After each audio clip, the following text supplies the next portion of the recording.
તમે એવું કહેવા માંગો છો કે એ બધા જે વખાણ કરે છે, જે અમારા ઇતિહાસ જે અત્યારે ગવાય છે, એ ખોટા છે? તમે જે રીતે કહો છો એમાં કાયદેસર એવું સ્પષ્ટ થાય છે કે તમે એ રીતે કહેવા માંગો છો.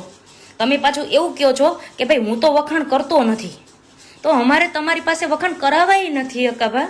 નમસ્કાર મિત્રો, વિડીયોમાં ફરી તમારું સ્વાગત છે. મિત્રો, હાલ જે વિવાદ થયો છે તમને ખ્યાલ હશે મિત્રો, સોનલમાં ને જે અપશબ્દ કીધા છે સોનલમાં વિશે એના લઈને હાલ વિવાદ થયો છે. ત્યારે હકાભા ગઢવીએ જે કીધું હતું એને લઈને એક બેને ચેતવણી આપી છે અને એનો પણ વિડીયો આવ્યો છે.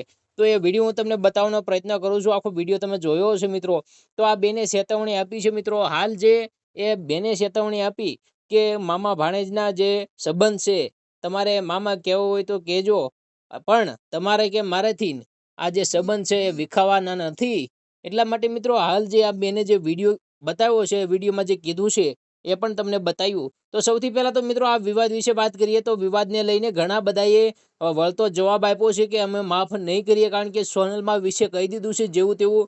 ત્યારે સોનલમાં વિશે આવું ન બોલવું જોઈએ એવું પણ ઘણા લોકોએ કીધું છે. ત્યારે માયાભાઈ આહિરે પણ એના વિશે માફી માંગી છે કે આ વ્યક્તિ દ્વારા જે બોલવામાં આવ્યું છે એને કાંઈ ખબર પડતી નથી ઇતિહાસ વિશે અને એમ નામ બોલી દીધું છે, તો એના વતી હું માફી માંગુ છું એવું માયાભાઈ આહિરે પણ કીધું હતું.